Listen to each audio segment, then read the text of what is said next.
Welcome to the Friday Power Lunch, a weekly show amplifying the voices of the Virginia grassroots. Each week, we provide engaging conversations about politics, culture, and women making change.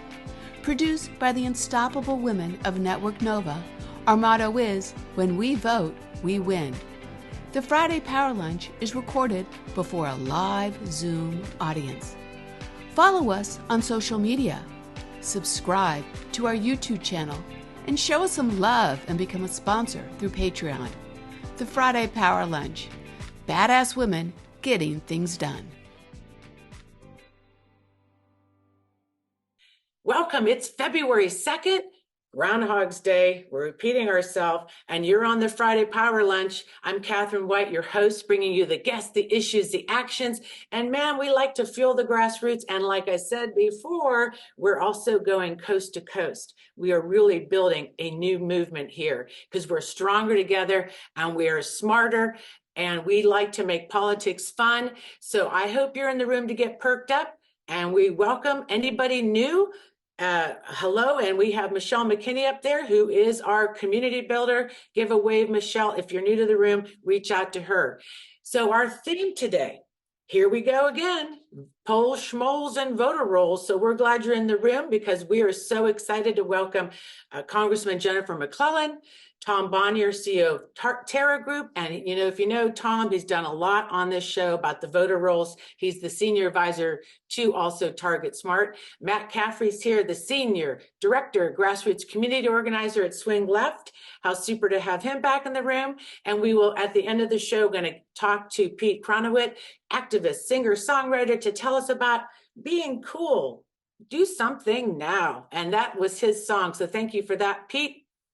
Before we get to that, some little show business. Rules of the road, use the chat.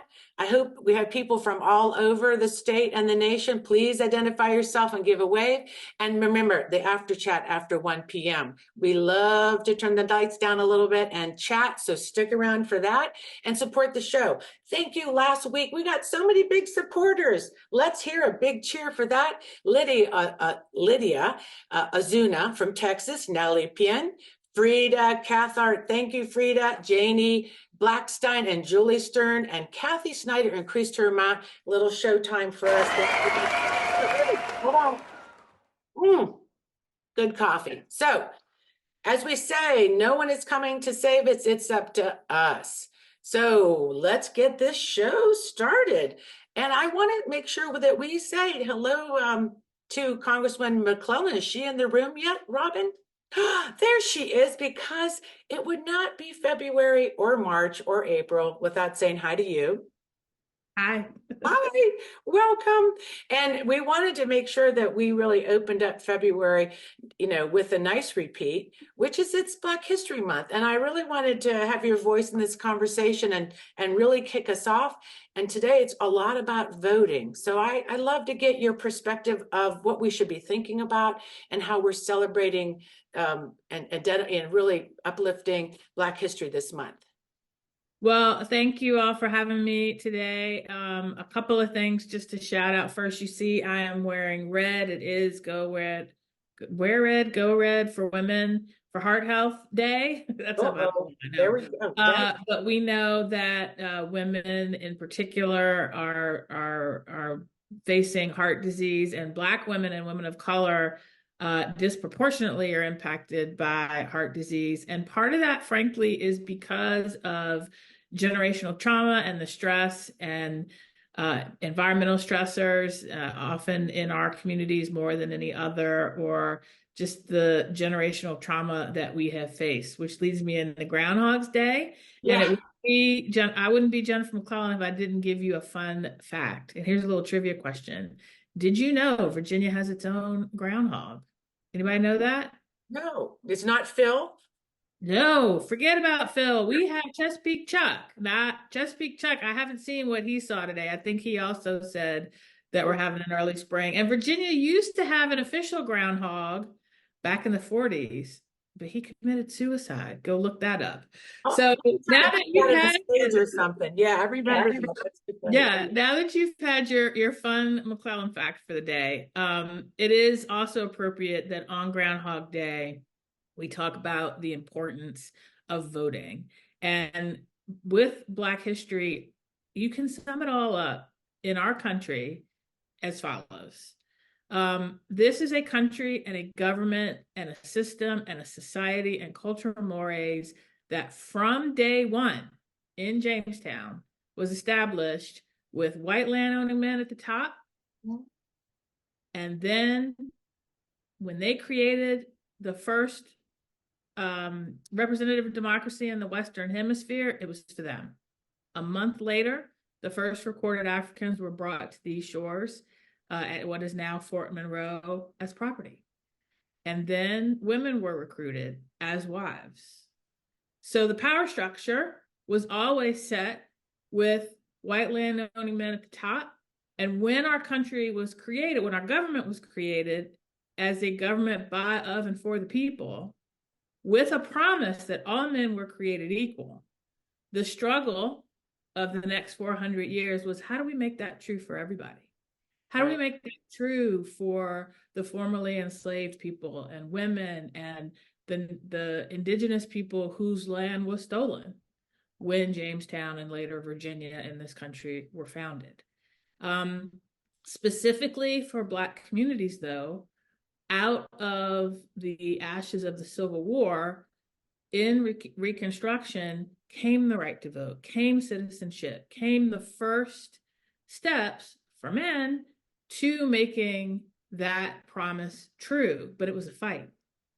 And in the wake of Reconstruction, when we had Black men voting for the first time, when we had Black men holding office for the first time, owning businesses, owning property, there was a backlash. And that resulted in voter suppression and disenfranchisement, propaganda, heard of the lost cause narrative, and the lie of white supremacy, and racial terror, lynching, violence. That pattern, speaking of Groundhog's Day, has repeated constantly over and over in American history.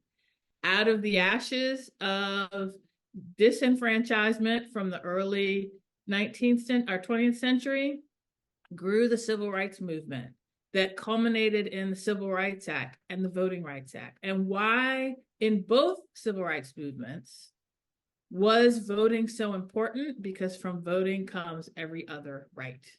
And you can't have a government by, of, and for the people unless all the people participate.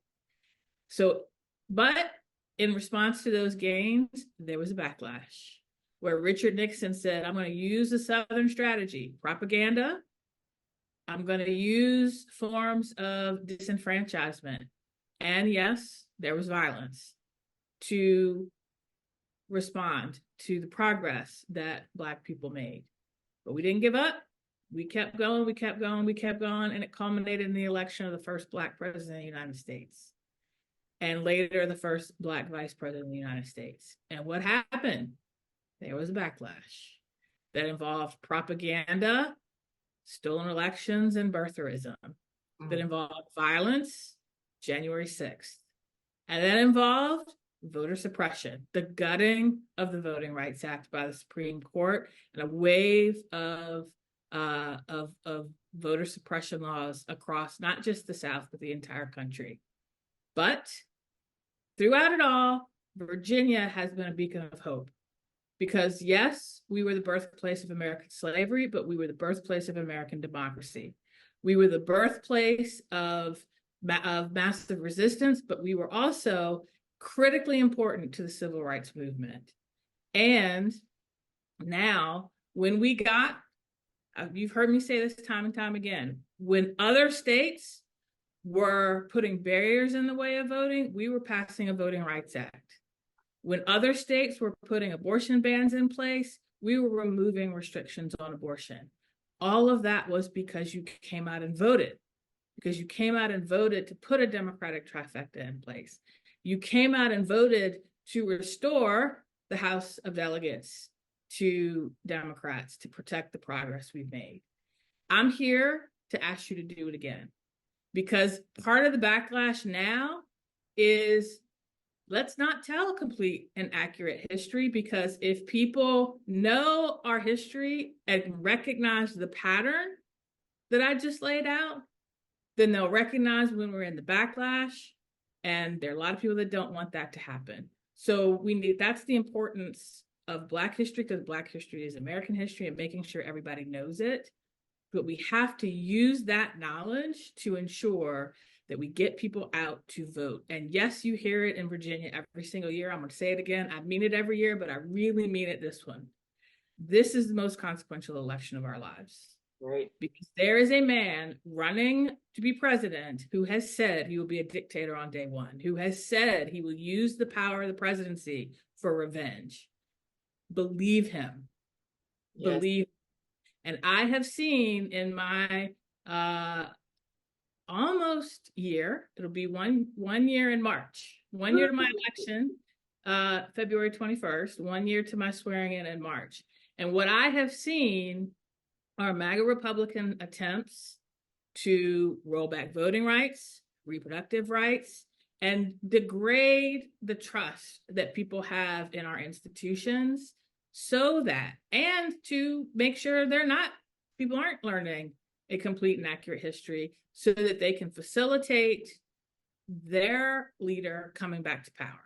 Yes. You are what stands in the way. And you are what's on the front lines to ensuring that American democracy not only thrives, but that we remain a government by, of, and for the people that finally will include all of the people. Yeah. So thank you for what I know you've already done. Yeah.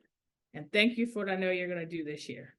Thank you. I think that's a big round of applause. You really summed it up. If you look at the chat, people are just like, you're spot on that whole story. And it's almost like, when we talked about today, disrupting that pattern that we see, we see this returning again.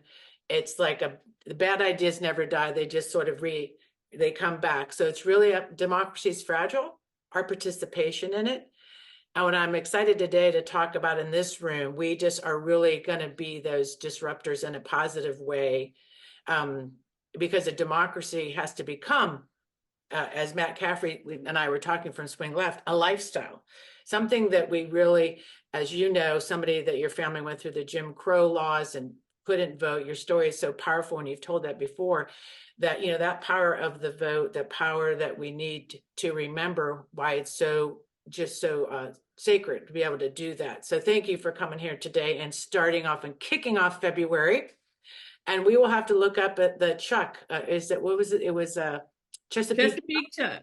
Okay, poor Chuck, he had a bad ending. I think he tried to get out of his cage, but that's the other guy. One. No, Chesapeake Chuck's still living. He's at he's in Chesapeake.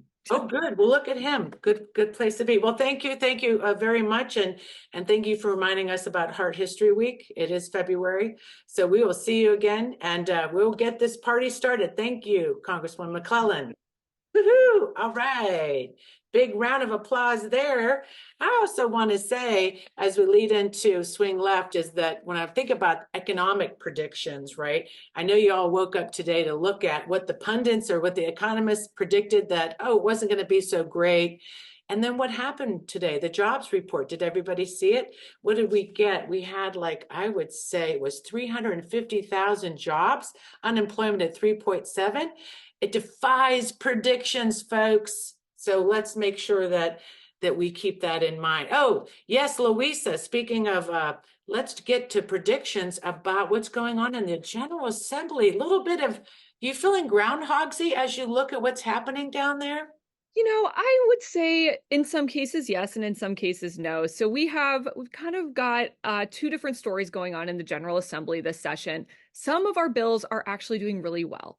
Our education bills seem to be passing through committee well. Our gun violence prevention bills are looking good. Our good governance bills, including our recall reform and other changes just to the election process, are looking good. But there are also some bills that are not getting very much traction. Those include climate and clean energy are really struggling, as well as campaign finance reform. We do know that there is some strategy around this, right? We do have a Republican governor, so whatever does get passed this year, we still have to reckon with the fact that it could be vetoed in the from the governor's office. But as we all know, it's very important to be having votes on these bills because it puts people on record. So I want to say we have been so impressed by your commitment to our calls to action. First, we have a great team this year who has just been churning out these calls and staying on top of things, including our working group leads and the coalition. And Dennis and Stair have just been phenomenal. What we just met yesterday, and Dennis said tens of thousands of emails have been sent out since the start of session. And that's thanks to you for taking this seriously and making sure our legislators are hearing from us. And I want to say, keep responding. Even if you think you might have previously responded, bills are moving very quickly through the process. So you may have sent an email to a subcommittee, but it might now be in committee, or you may have sent an email to committee and now it's on the floor. So please feel free to just continue to respond to those calls to action. And one, as a reminder, you can find calls to action on the website if you can't find an email recently from Stair or I. So I'm going to put that link in the chat. So going to the website and looking up the recent calls to action and taking those whenever you have time. But I'm also going to put in the chat some of our current calls to action that I received from our legislative working group leads this morning. So if you're sitting around and listening to the Power Lunch and you have time to click on some of these and send your emails out, please do so. Really support or appreciate your support. I also want to note that we have some really great upcoming meetings of the Virginia Grassroots Coalition and some of our working groups. On February 7th, we have a meeting that includes Jackson Miller, the field director for Tim Kaine, and that's our elections working group meeting.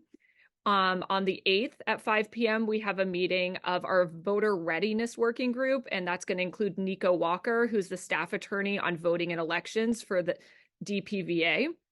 Then we have our coalition meeting on Sunday, February 11th at 4 p.m., and we're going to have guest speaker Atif Karni, who is a candidate for Congressional District 10. And we have our legislative working group meeting on February 15th, and that's where you can join us to discuss additional strategy around the General Assembly session, calls to action, and testimony. So I will put those in the chat, and if you want to join any of those meetings, just shoot me an email and I'll make sure you have the Zoom link. Super. I want to say this is great work. And for people in the room, and maybe you're in Virginia, maybe in your other states, it's a great, visit our Grassroots Coalition website. Join us, and actually you can look at stuff we're doing there. What we're modeling is super. So thank you, Louisa, so much for putting the news. And I want to say we're going to go to Matt Caffrey from Swing Left, and before we do, and as we bring him on, we can have Matt jump in. I want to remind people, hey Matt, welcome. Hello, thanks so much. Yeah, it's good to see you. I also want to remind people, we've been really talking about, like, again, these patterns that disrupting or looking at the patterns. And we had on last week, we did a great session to launch our national show. And I want to remind people in the room that were for that. Two great things came out of that. We were talking about, that's the Grassroots Collaboration Project. I want to put in the chat right now how you can start being part of that through Substack. And why I'm bringing it up, as we talk to Matt, he knows the folks, the leaders of that group. So there's a lot of groups in that. And I think as we go forward and collaborate, that's, you'll hopefully be part of this whole way that we're going to work in these target states. So we're excited about that. And lastly, Heather Booth wanted to welcome people. She was also kicked off last week. Heather Booth wanted to welcome people to be part of the Progressive Call. And that happens twice a week. We'll put that form in the chat. Join it. Be a part of all this progressive mobilization. So let's get to you, Matt. I'm so excited to have you back and in the room. You're the Senior Director for the Grassroots Community Organizing. And I just want to get straight to it. I enjoyed, you were quoted in Salon. Really great, because it is all about, you've been around like the 7 years we have, 2017. Swing Left is an awesome group working on the ground, helping folks, get into these swing states to flip things. So let's just talk about your state strategy. Let's start with that. And let's start there and then go with your new vision of the team up. Yeah, absolutely. Well, this is visual. So I'm going to share my screen. Sure, let's go ahead. Visual. I want folks to see this. And if you're in Virginia and you're like, wait, why isn't Virginia lit up? I'll talk about it in just a second. But as we look at the 2024 election, there are 8 states that we consider presidential battleground states, and all but one of them have at least one other really critical thing on the ballot. So you'll see states like Arizona are at every level of the ballot, from the state legislative level all the way up to the presidential. These are the fights we need to win, not just to win a federal trifecta that can get things done for us next year in Congress and get them passed and into law, but also to build our power in the states, which is going to take time over the next, honestly, the remainder of this decade. We need to chip away at building up the power in the states so that when we get to the next decennial census, Democrats are in a better position to fight back against gerrymandering and to go into the 2030s in a better place, right? So, not to mention all of the incredible or incredibly bad policy that we see coming out of the states. I saw somebody in the chat bragging about the great things happening in Minnesota. The Democratic trifecta in Minnesota and Michigan is why we have these great policies passing in those states. They're a model for the rest of the country.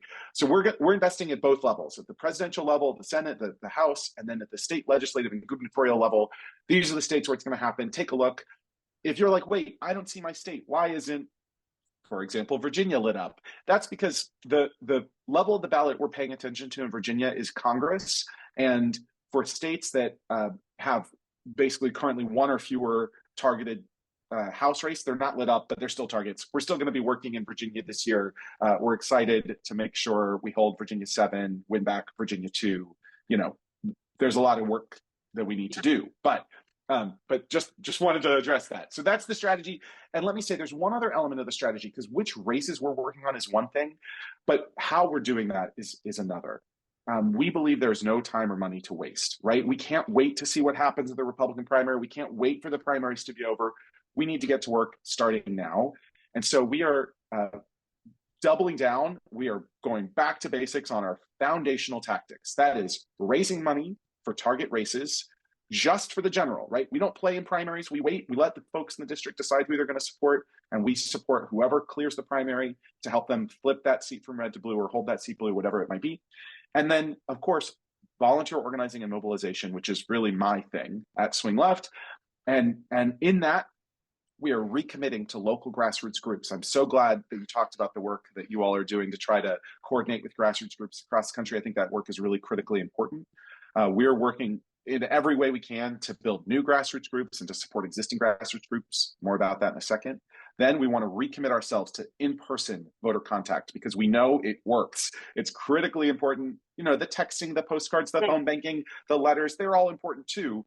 But the piece that was missing in 2020 that cost us so many of our down ballot races are those in-person, face-to-face conversations. We need them back this cycle. We know folks got comfortable, drinking their wine and listening to music. Right? Exactly. It's the sweatpants. Yes.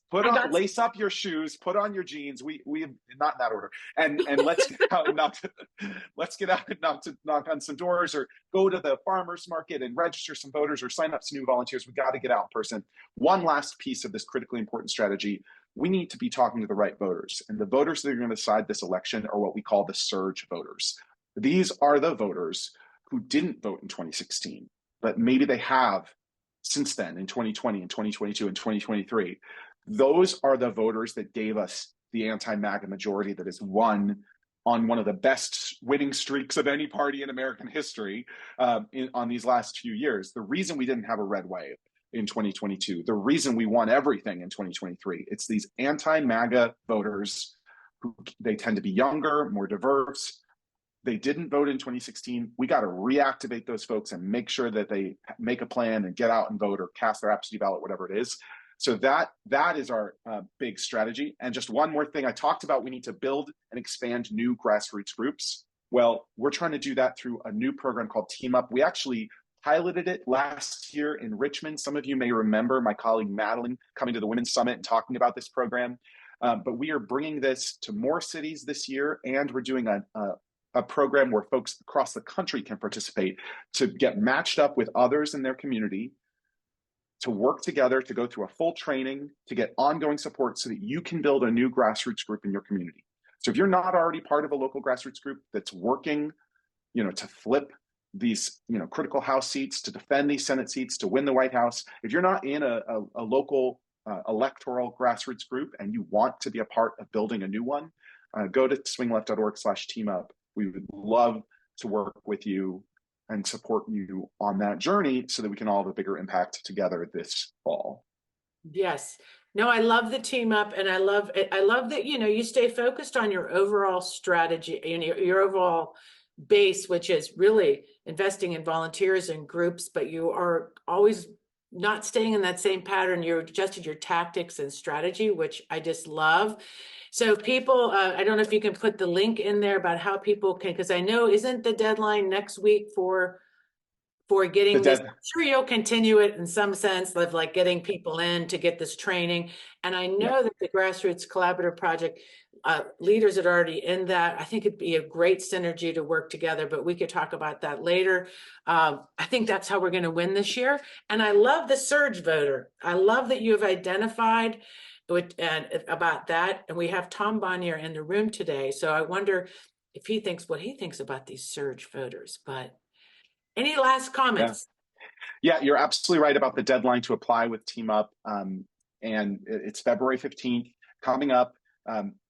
We absolutely, yes. And Susan, your comment in the chat, we want these new emerging groups to work with the amazing local grassroots groups that are already organizing on the ground, but we know there are gaps. We look at our map and we see, why isn't there a really great electorally focused group in Raleigh, North Carolina? Yeah. Great. We're going to send an organizer there. We're going to get it done. Why isn't there one in whatever?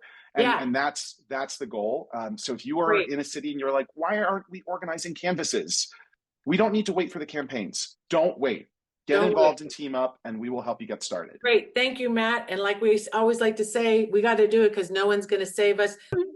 I am so happy to get a chance to talk to you today. Data is one of my favorite things. And one of the things we were supposed to talk about today was a lot about Virginia. What happened?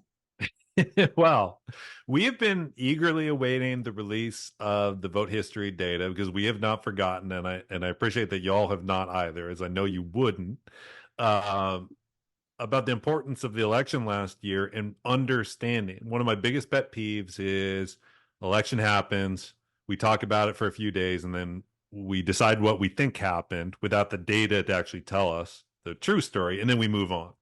And so I was very excited when y'all reached out to me to have an opportunity because we were expecting to have the state releasing the data, the vote history, as we call it, to tell us who actually voted. And we were hoping to be able to share it here first today. Unfortunately, that has not happened. I checked again this morning, and for some reason, they only have about 20,000 votes in. Well, it's okay because we have a bunch to talk about. But then the really good news is that you get to come back again. So yes. So that's fine.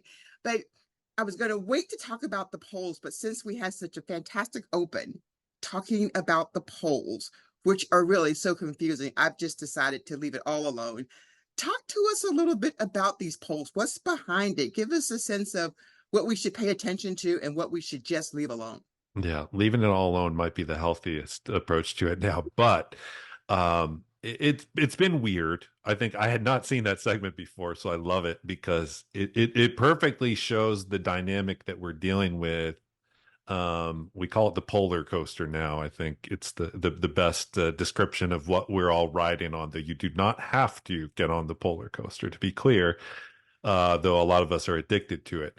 Just this week, we saw that poll that Stephen Colbert mentioned, that great Quinnipiac poll showing President Biden with a 6-point lead, which, sort of like would suggest that sanity has been restored in this country. But then at the same time, we saw another series of polls released this week that showed Donald Trump sweeping through the battleground states with a lead in every battleground state. And some numbers that just weren't plausible, winning in North Carolina by double digits, things like that. So what's happening? It's not news to say that polling as an industry is deeply troubled.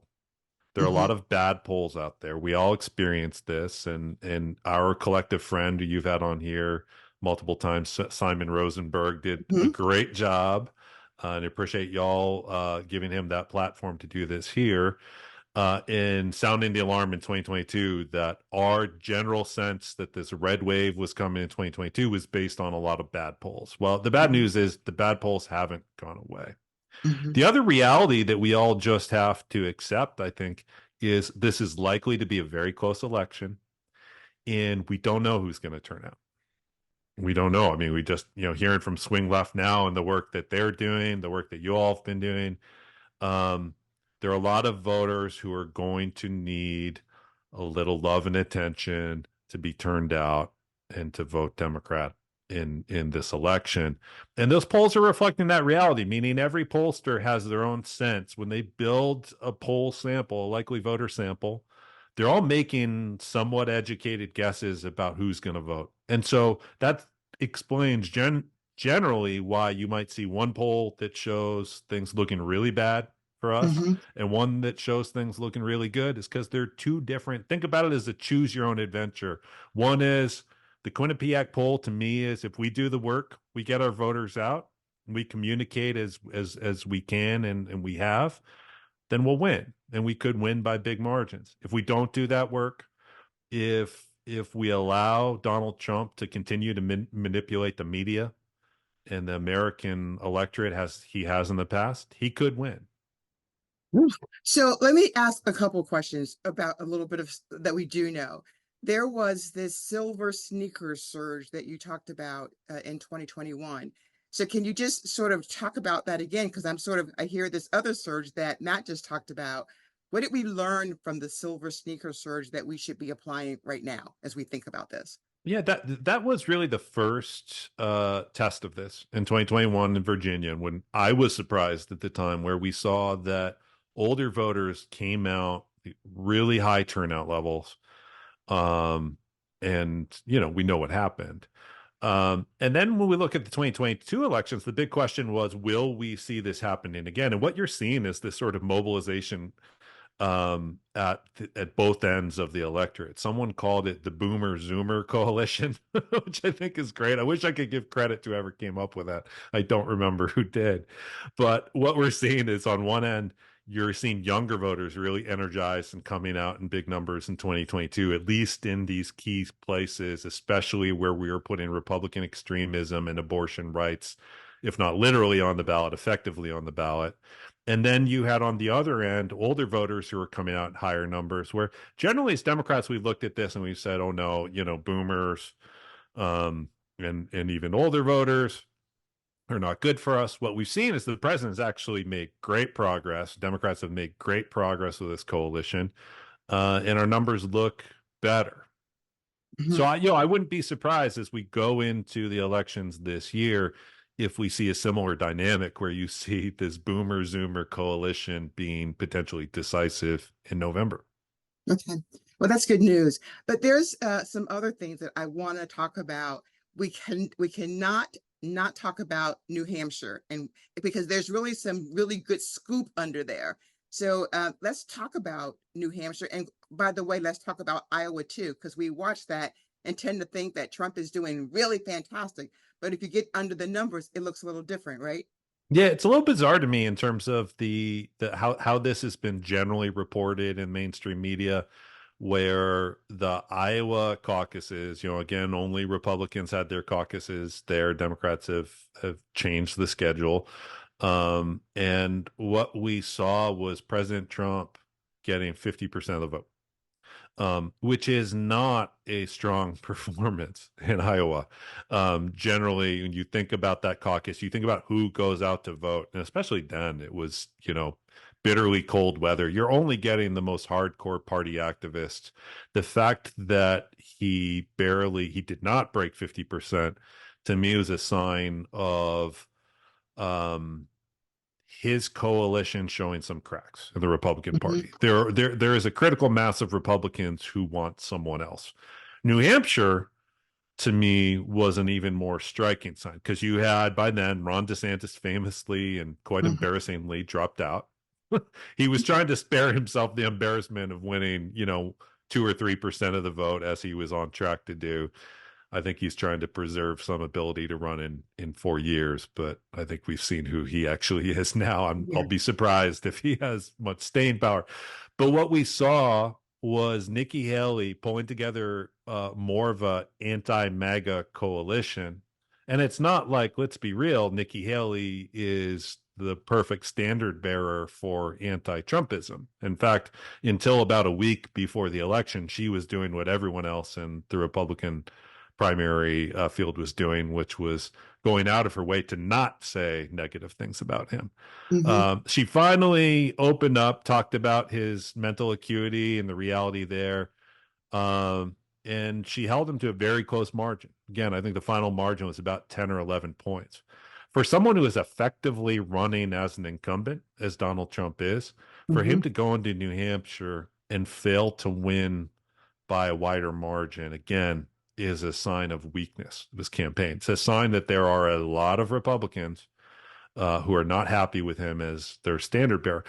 Now, whether or not that turns into those voters crossing over when the choice is between Trump and President Biden, I don't know. Some of them will. Question is how many will. Some of them will stay home. So a lot of Republicans are sick of what Donald Trump has done to his party, because, to be clear, he is the biggest loser. If I can borrow a term from TV, and that what he's done to the party is they've just done nothing but lose since he entered the scene. And so I think you're seeing that these early states, he's going to win. He's going to be the nominee. He will get through this, but he will be weakened from the process. And I think that's important. Yeah. Before we go into Wisconsin, because I really do want to talk about Wisconsin, because there's some really important lessons that we can all use and sort of put into place. So let's talk about Wisconsin. What happened in Wisconsin and what are the lessons? Well, Wisconsin, there have been a few elections in basically since the Dobbs decision, if I can go way back to 2022. And we've talked about this on this show a couple of times. I've been thankful for the opportunity to join y'all. But the big question has been, what does this post-Dobbs electorate look like? How has Dobbs changed the landscape? And so what we saw, the big thing that, to me, the most notable thing was the Supreme Court race there.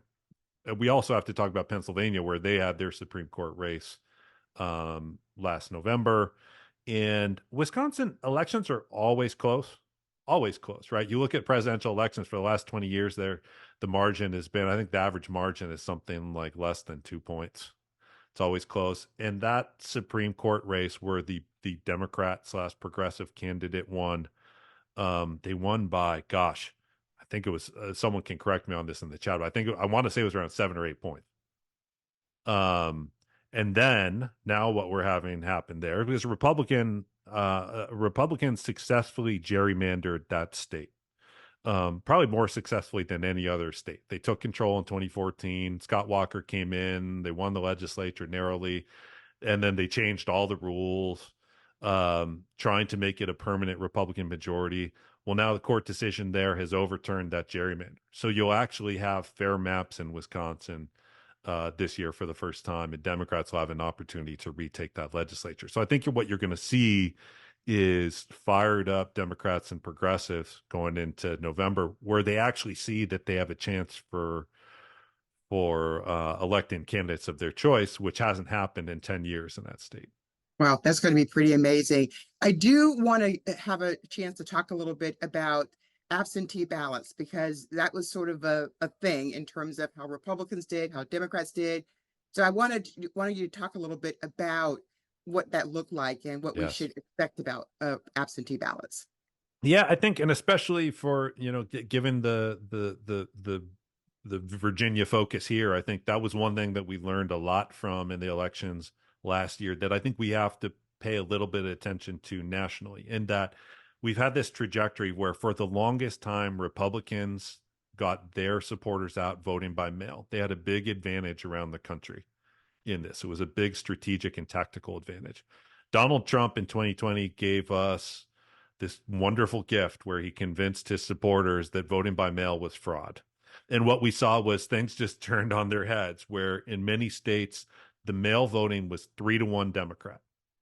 And to be clear, our organizers around the country did an incredible job getting people out to vote, curing ballots, making sure that the votes counted. Places like Pennsylvania, they heard about the naked ballot, where if you didn't sign it in the right place, the vote would be invalidated. And our team did a great job getting the word out, and that was a key element to our success. Virginia last year was really the first test of where Republicans were actually going to try to turn the tide. And we saw Republicans under Governor Youngkin invest millions of dollars in getting their people out to vote by mail.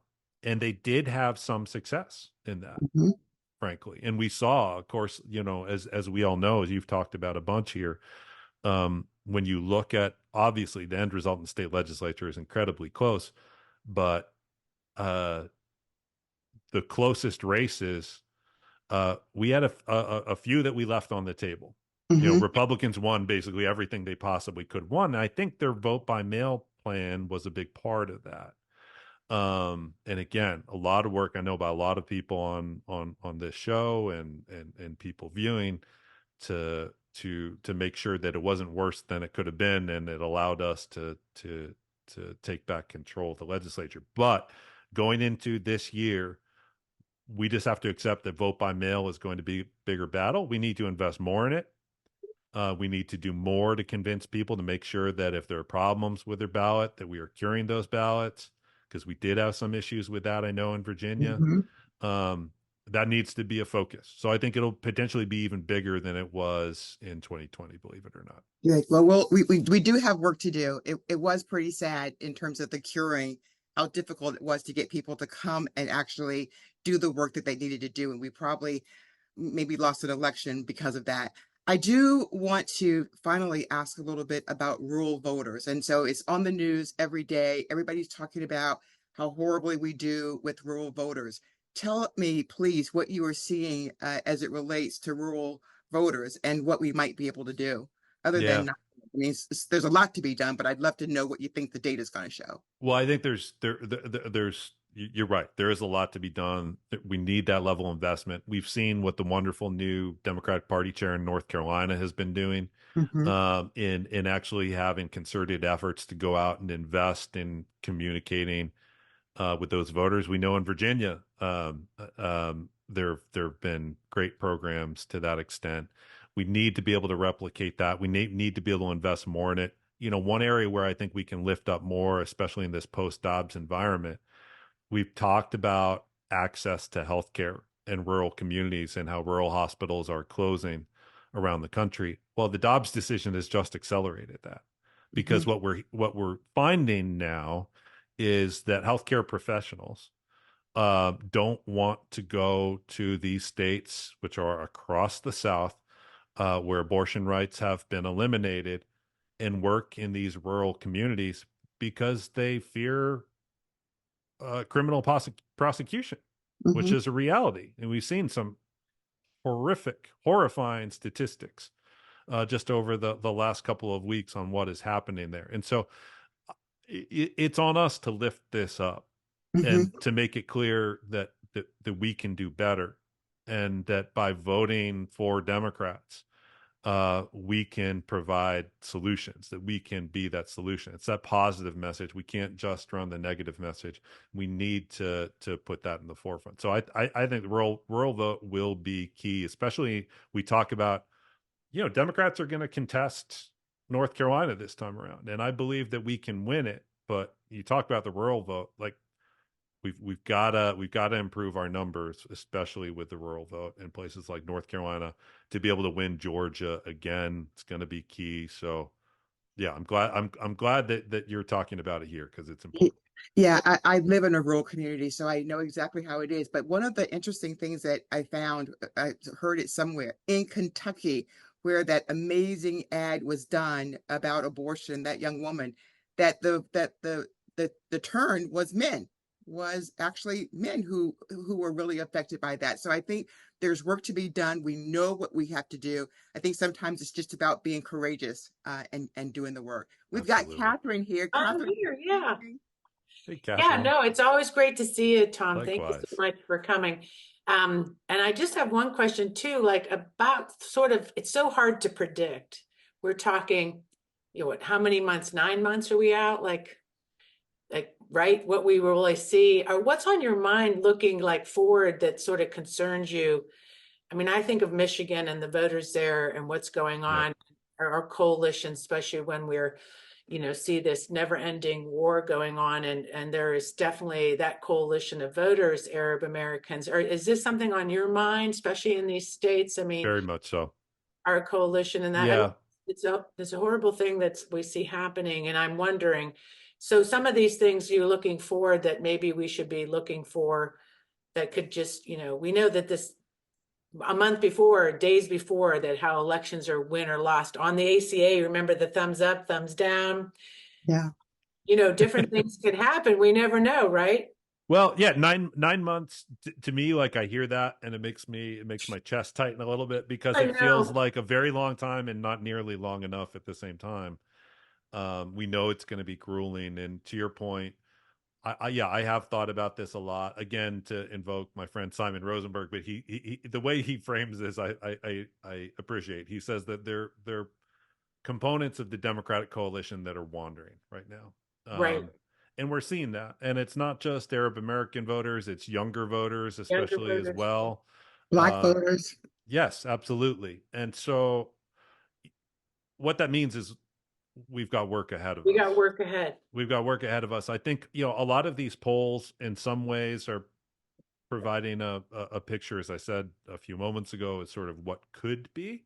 Right. But at the same time, the difference between someone 9 months before an election being asked by a pollster for whom they're going to vote and actually going into the ballot box or filling out that vote by mail ballot at home and being posed with really two choices, or, you know, I don't know if we think RFK Jr. is the real choice, but maybe more than two choices. But in reality, we know it's going to be Biden or Trump. It's going to be one of them who's going to win. It's different, right? It's a different dynamic, and the hope is certainly that we can bring the coalition back together. I very much believe that we can and will bring the coalition back together. You have seen the president talking about this a lot lately. What he's done, you know, more progress on the student debt issue just in the last week. He's also, part of it is just reminding everyone what he's done. We saw the job report today, just another. We've had all these naysayers who have been telling us for all this time that we're in a recession, that inflation is awful, that things are just going to keep getting worse. And yet the economic numbers just come out. He has presided over the strongest economic recovery in this country in generations. And people will slowly, you're seeing that finally, right? Yes. That the economic indicators, we had this weird dynamic where the two were separate. You know, generally things were getting better, but people still didn't feel good. And finally, just in the last week, we're now seeing that people are saying, yeah, I feel pretty good about things. And that's just going to continue to improve. That's a big part of bringing the coalition together, is reminding people what the president has done. But there is a lot of work for us to do. I think so too. And I think we'll see a new coalition too, with more people that aren't voting for Trump, like you said, join in that. So I do agree. So I'm glad hopefully we'll have you back with that Virginia data. And we have Fennell has her aviators on. She's channeling. I am ready. I love it. President. So I'm ready. So keep up the good work over there. We'll stay in touch, Tom. Thank you for Thank coming. You, Tom. Thank you so much. Love it. And with that, I'd like to segue over to our activists being a little cool with Pete Kronowitt. He has talk about repeating Groundhog Day. Pete, what's great, the audience should know about you, singer songwriter, and thank you. We did your song today, "Do Something Now," which great song. Very subtle. Yeah, we came into Virginia. You came into Virginia to bring your music. A lot of people may know that. It's great to have you back, repeating good stuff, working with artists, making change. Tell us about the Be Cool. What is the Be Cool project and the campaign?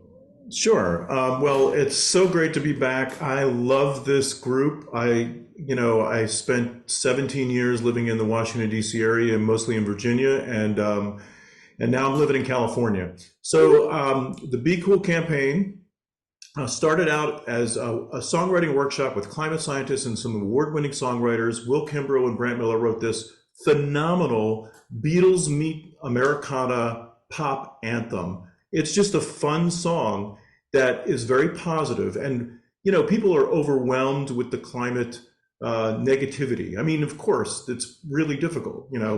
There's things happening every single day that make, you hear in the news, but we need hope. Hope brings people to action. And every single person watching this has your own network. That's what drives me. It's that we can reach out to the next person, our friends, and get them engaged. And one way to do it is through a song. And that's what we're doing with this whole song. It's about action. Let's focus on that target audience under 25. We're talking young families, getting kids to sing on this. But I love so for me, this is so great because we're talking about democracy being a lifestyle. In my mind, it's really getting kids engaged in the democratic process. That's why I love this campaign and their families. And it really ends with voting and registration at some point. But let's talk about, so people understand, you're getting young people to sing on this song or groups. Yeah, so think of We Are the World, and what we're doing is we're bringing prominent artists to sing on the verses, and then we're bringing thousands of kids to sing on the chorus. And when the kids sing, we're asking them to take a pledge for 3 kinds of actions. The first one, of course, is young voter registration. We know that when young people register to vote, not only do they vote, but they vote for, not just the climate, but all the things that the kids care about. Secondly, taking advantage of the Inflation Reduction Act with our partner Rewiring America. And then third, we have a number of climate education partners, but Headcount is our partner around voter registration. And we are, I'd like to put 2 things in the chat, one a link to the campaign and the other to a webinar we're doing for how to get young people engaged in voter registration drives. Yeah, I love that part. And this is what I love about the project is that we bring younger folks in. They care about the climate. This is something everywhere I go when young people, this is on their mind. Us adults aren't so cool about it. So keep in the after chat with us because we'll continue this conversation. Let's play a little bit of that song. Let's get cool, Robin. Oh, yeah. Woo! Pete, you were so cool, and I love you. And California in the room. There's a lot of people from California. Stay in the after chat to learn more about being cool. I wanna be cool. It is a joke. Where's my cool partner at? There she is. Thank you, Pete. So I love, when Pete came into Virginia, just so people know, what I love is moving people in all different ways. And when we talk about what we need to do to do something now is look around, and there's all kind of neat ways also to get involved in this process, Yeah, I love it. And I love it when he talks about friends and family. And I love it, young people. And Catherine, I say this over and over again, young people didn't drop from the sky. They belong to us. They are our neighbors, our brothers and sisters and aunts and uncles and nieces and nephews. Yeah. We know these people. And so it's like 7 degrees of separation. So we don't have to have strangers do it. We can do it because, like I said, they didn't drop from the sky. No, I know where they came from because my mom told me they came from storks. But I'm going to say that I want to also make sure before we wrap up today to thank the folks in the room, and especially our guests, Congressman Jennifer McClellan, Tom Bonier of Target Smart, Matt Caffrey of Swing Left, and Pete Kronowitt. Thank you for being here. And we want to make sure that people leave with some ideas and stay in the after chat because that's at 1 p.m. Yeah. I want to say some of our good, strong takeaways, and then we will roll into the after chat. So what is on your mind for some things you want people to remember today and what you think are some important points? Yeah, so my first one is a funny, and that's Chesapeake Chuck, because I did not know about Chesapeake Chuck. But I also want to say, listening to Congresswoman McClellan talk about Virginia and the country in terms of disinformation and how important this election was, and sort of Groundhog Day as we think about in the 1870s, where things were looking really good after Right. after the Civil War. That's right. Black people were part of everything, and then after 1877, it went all away. And so we're looking pretty good now. But if we don't get out and vote, it doesn't have to be that way. So I think it's really important to understand how important our history is. That's one important takeaway for me today. Yeah, and one thing we didn't mention today, I know we talked about a lot of predictions. I love that Tom said the boomer zoomers. That was a funny thing, a new word for me, that not the silver surge, the silver sneakers, but the boomer zoomers. And some of this Matt talking about surge voters. But going back to basics for me is relationship building. That's why the Grassroots Collaboration Project, or the project that we're featuring, working with every day, let's say, we're building that relationship. What is that funny sound? Anyways, so that's really super important. But I also want to end with something about E.G. and Carol, because talk about when I think about older voters and the older folks and those boomer zoomers, 80 years old, taking on Trump and just really repeating good stuff, beating him twice. And then also standing up for women. And I think calling him what he is, a loser, a nobody, a nothing, is where we need to continue hammering home. This guy's unhinged. He's a nobody, a nothing. And, he's just not electable. Yeah. And I love that. I love that you brought up E. Jean. And what I would say is that, again, she's 80 years old, as is our current president. And you know what? And she brought him down. And she said, the emperor has no clothes. And I hope that this inspires everyone to say that it doesn't matter. You can take him down. And E. Jean, no one was coming to save her. So she got her attorneys and she saved her damn self. And so that's what we're going to do. Yeah, I'm going to do a quick plug also. Thank you to all the folks that supported our show, the Friday Power Lunch. Becoming a patron really, really helps us, allows us to do our work. We do this every day of the week. I'm going to tell you, for now 4 years, 151 episodes later, we are rocking and rolling with your support. Thank you to Lydia Ozana, Natalie Pion, Frida Cathart, Janie Blackstein, and Julie Stern, and Kathy Snyder for increasing her amount. We couldn't do this without you.